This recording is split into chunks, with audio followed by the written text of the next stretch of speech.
Howdy, y'all. It's Reese, aka Bearman Prime, on this July 2nd. Welcome back to my Read the Bible in a Year series. Thank you again for joining me. God bless you all. Card in the top right hand corner for the rest of the playlist. And please hit the like button, subscribe button, and notification bell so you stay caught up. Helps the channel out a lot. Really do appreciate it. We're still in the middle of the Sermon on the Mount. We are now in Matthew 6.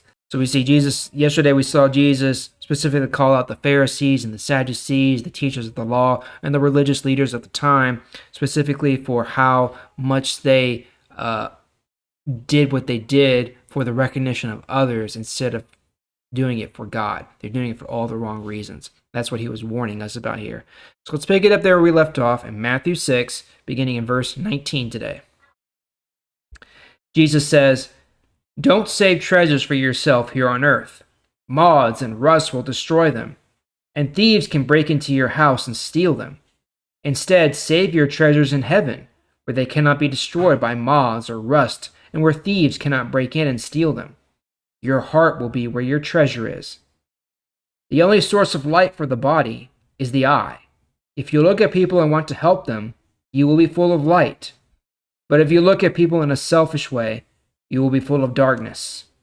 And if the only light you have is really darkness, you have the worst kind of darkness. You cannot serve two masters at the same time. You will hate one and love the other, or you will be loyal to one and not care about the other. You cannot serve God and money at the same time. Verse 25. So I tell you, don't worry about the things you need to live, what you will eat, drink, or wear. Life is more important than food, and the body is more important than what you put on it. Look at the birds. They don't plant, harvest, or save food in barns, but your heavenly Father feeds them. Don't you know that you are worth much more than they are? You cannot add any time to your life by worrying about it. And why do you worry about clothes? Look at the wildflowers in the field. See how they grow. They don't work or make clothes for themselves. But I tell you that even Solomon, the great and rich king, was not dressed as beautifully as one of these flowers. If God makes what grows in the field so beautiful, what do you think he will do for you? It's just grass. One day it's alive, and the next day someone throws it into a fire. But God cares enough to make it beautiful. Surely he will do much more for you.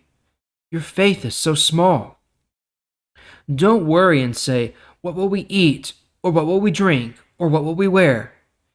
That's what those people who don't know God are always thinking about. Don't worry, because your Father in heaven knows that you need all these things. What you should want most is God's kingdom and doing what he wants you to do. Then he will give you all these other things you need. So don't worry about tomorrow. Each day has enough trouble of its own. Tomorrow will have its own worries. All right. So, first part here, Jesus is talking about serving two masters, and specifically he's talking about money.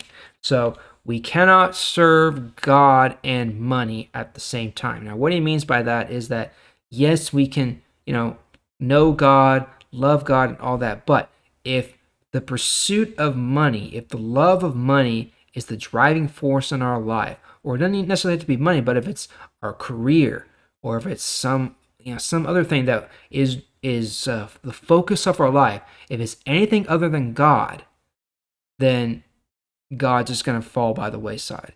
And that is not how it's supposed to work. Okay? Our focus should be on God, and everything else will fall into place. That's what Jesus is saying here. All right? And the next, he's again talking about putting God's kingdom first. And specifically, he's looking at it through the lens of people worrying about the things they need, whether it's food or clothes or anything else they need. And they worry about it and wonder where it's going to come from. Okay, that's a common worry we all have, right? So, and what Jesus is saying is that God is going to provide for you. He will give you everything you need. Just have to believe, okay? So focus on God, focus on his kingdom and doing what he needs you to do, or not necessarily need, but what he wants you to do, and he will provide for you everything you will need, okay?